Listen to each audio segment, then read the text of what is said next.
Good evening, everyone. Welcome to NTD Tonight. I'm David Lamb, sitting in for David Zhang. Here's a preview of some of today's top stories. The remains of 3 fallen U.S. soldiers now back on American soil. President Biden participating in a dignified transfer as the U.S. vows to retaliate against attacks backed by Iran. Fulton County DA Fani Willis admits to an affair with her top prosecutor, but she says it has nothing to do with the case against former President Trump. Over 2 million Tesla cars in the U.S. need a software update. More on what federal safety regulators are saying and which models are affected. Today, President Biden took part in the dignified transfer of the remains of 3 U.S. troops killed in Jordan. The deaths were the first U.S. fatalities blamed on Iran-backed militia groups who, for months, have been attacking U.S. forces in the region. NTD's White House correspondent Iris Tao has a story.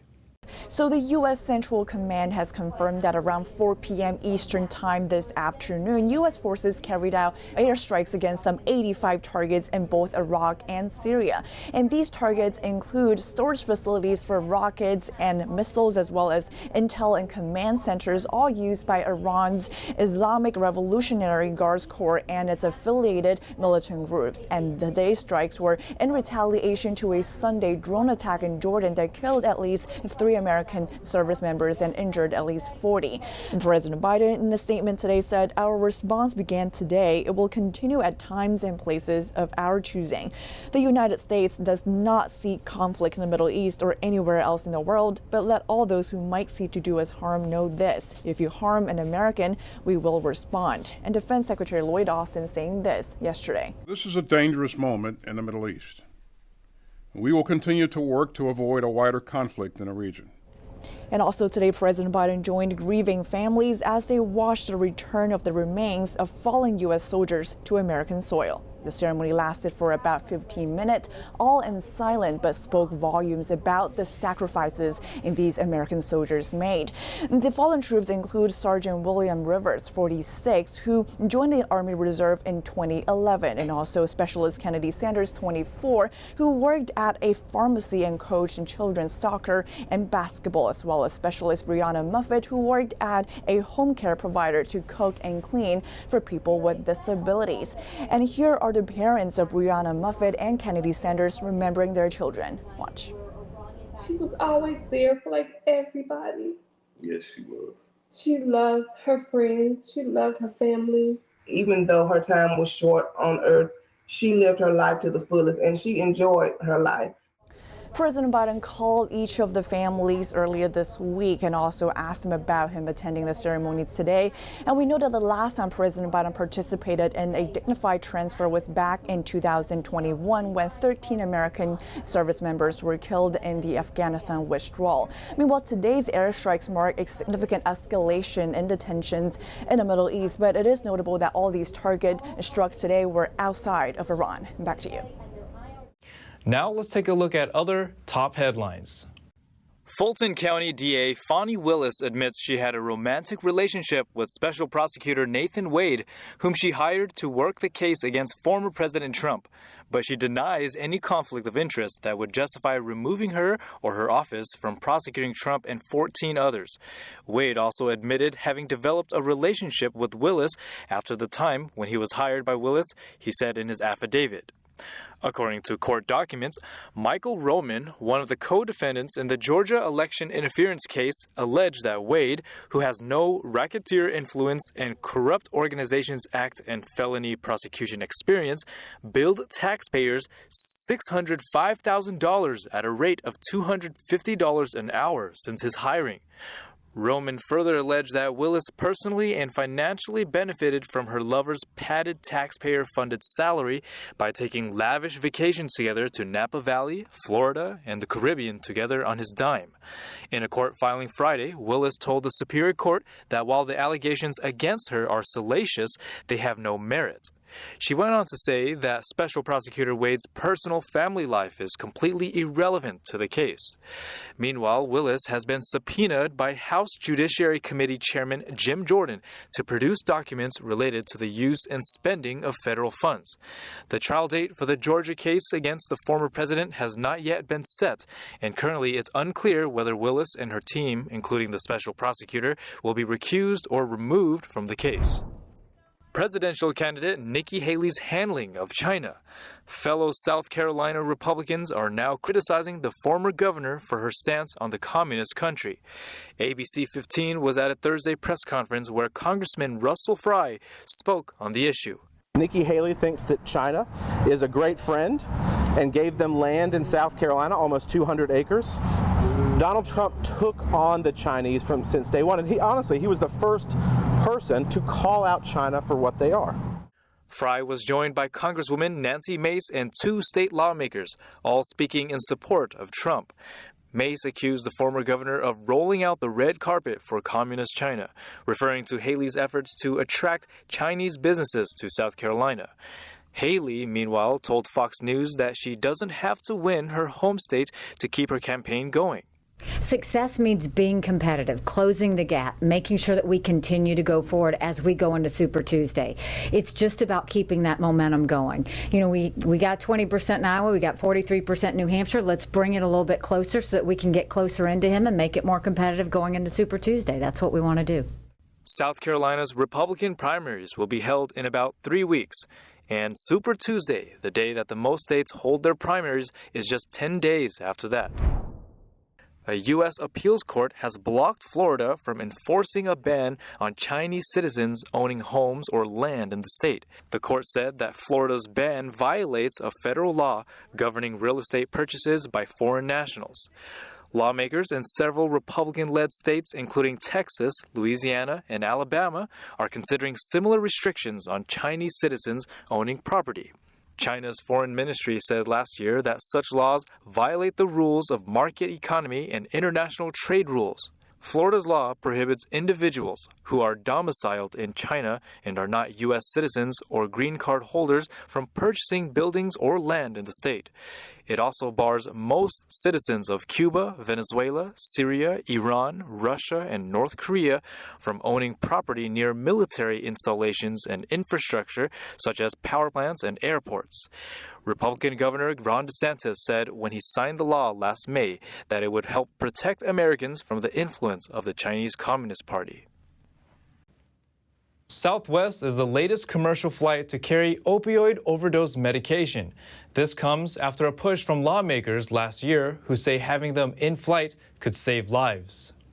Southwest announced it will be carrying the overdose reversal drug Naloxone in its emergency medical kits. Naloxone, or Narcan, is used as a nasal spray or injection and does not affect someone who doesn't have opioids in their system. NTD reached out to Southwest for a comment but did not hear back by airtime. In May 2023, 3 lawmakers from Colorado, Maryland, and Texas introduced legislation to require opioid overdose medication to be carried on all airplanes. The bill came days after the Centers for Disease Control and Prevention reported that over 109,000 Americans died from drug overdoses in 2022. Over 83,000 involved opioids.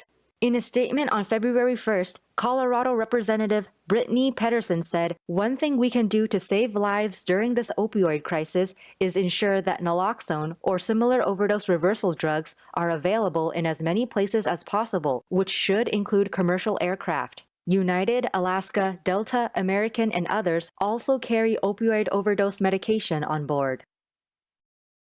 In case you own a Tesla, nearly all of them in the U.S. have a recall issued. Warning lights on the instrument panels have been cited as being too small by regulators. Luckily, the fix can be done by an online software update.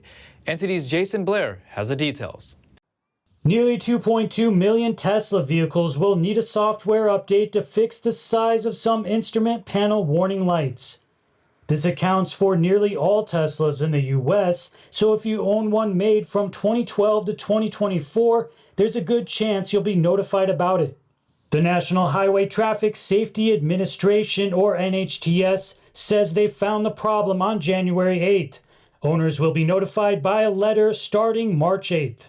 The NHTS stated the font size for the brake, park, and anti-lock brake warning lights are too small for federal safety standards. They say it could make critical safety information hard to read and increase the risk of a crash. Tesla says there have been 3 warranty claims possibly related to the recall, but no reports of any injuries or crashes. Tesla was the top electric vehicle seller in the US and the world last year. According to data by Jado Dynamics, during the first quarter of 2023, the Model Y was the first EV to become the world's best-selling car. Jason Blair, NTD News. We'll take a short break now, everybody, but here's a look at what we have for you when we come back. Graffiti on the 27th floor of a Southern California building. Police have arrested the suspects, but local city leaders want more prevention. South Carolina lawmakers are proposing free gun training, but the bill comes with a twist. Find out why people are calling the idea a compromise. Shen Yun Performing Arts returns to the heart of Silicon Valley by popular demand. More on why audiences have such high praise for the classical Chinese dance group. Those stories and more coming up on NTD Tonight.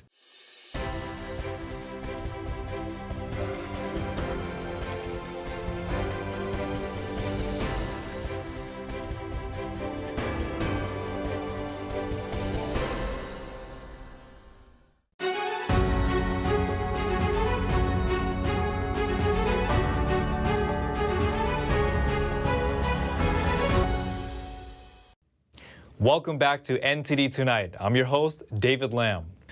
Arrests made after an abandoned Los Angeles high-rise vandalized. City officials are now seeking solutions. NTD's Stephanie Sakal has more. 2 suspects were arrested for vandalizing an abandoned high-rise in downtown Los Angeles, prompting city officials to consider addressing the vacant building. The 3-tower complex near Crypto.com Arena in LA Live has multiple floors covered in graffiti. The arrests followed a report of trespassing and spray painting, with 2 suspects detained and later released. On another occasion, officers responded to a report of vandalism at an unfinished luxury skyscraper in the Oceanwide Plaza development, leading to a citation for failing to yield after suspects spray painted the 30th floor.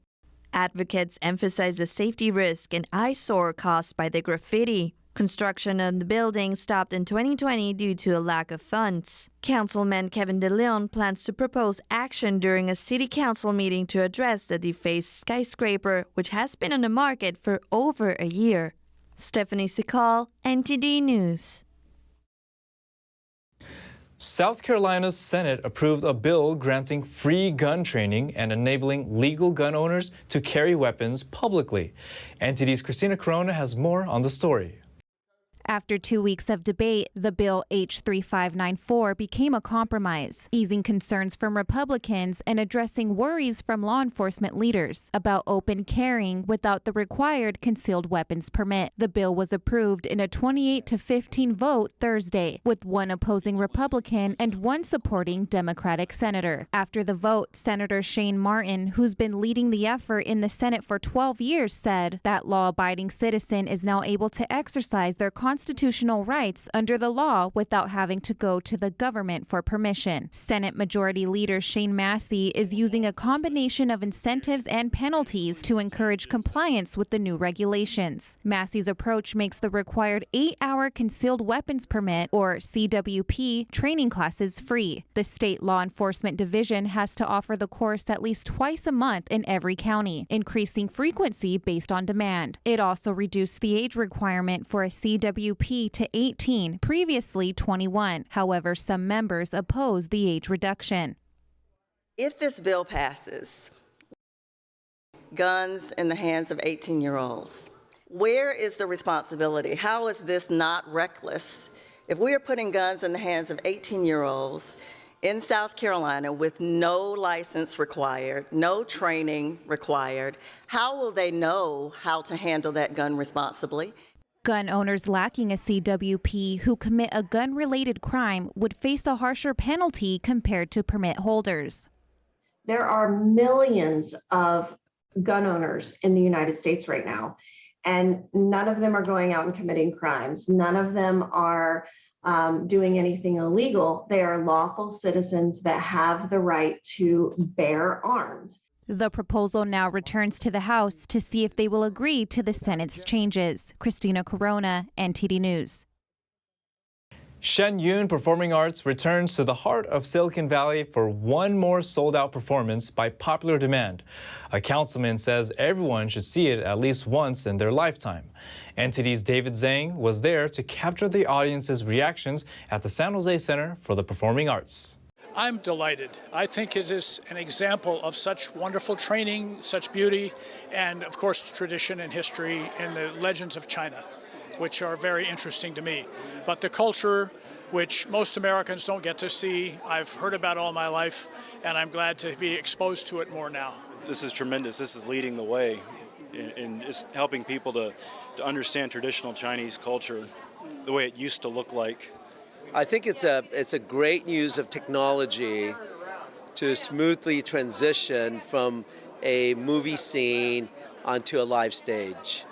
And I think it's very well done. And I think everyone should come and experience Shen Yun at least once in their lifetime. And I love the back screen. You know, that is incredible. Whoever designed that, and the fact that they dive and fly into the screen is amazing. I mean, it's like total magic. I really believe God is there. Yeah. Shen Yun's mission is to revive 5,000 years of divinely inspired culture, which unfortunately has been suppressed under China's Communist Party. I think the message is very clear. I don't think anyone in the world wants to be oppressed. We want to have the freedom of choice, to speech, and to do whatever we want in the world that is best. And we should live in a very compassionate, kind, and caring world. And I think democracy in the end will win. And I hope that all the people who are being oppressed in the world and under communism, hopefully they can be free. There's a difference between Chinese culture, the Chinese people, and the CCP. The two are not one and the same. So I hope that people can learn to understand that. For me, this is just a beginning of a fulfillment of understanding more about the wonderful culture of China. The origins of man, that man came from the heavens and has been given a mission, and that hope can overcome evil and fear. I think those are wonderful messages. Well, I think everybody should have the experience I'm going to tell my friends. Don't miss it. Make sure you see it. Because if I never thought I was ever going to see anything like this, and it's incredible. NTD News, San Jose, California. Shen Yun Performing Arts currently has 8 companies touring around the world simultaneously. Hundreds of upcoming performances are scheduled across North America, Europe, and Asia. For more information, visit shenyun.com. Now we turn our attention to the NFL, where the Seattle Seahawks announced the hiring of former Baltimore Ravens defensive coordinator Mike Macdonald as their new head coach. Let's speak with NTD's Carlos Reyes for more details on the story.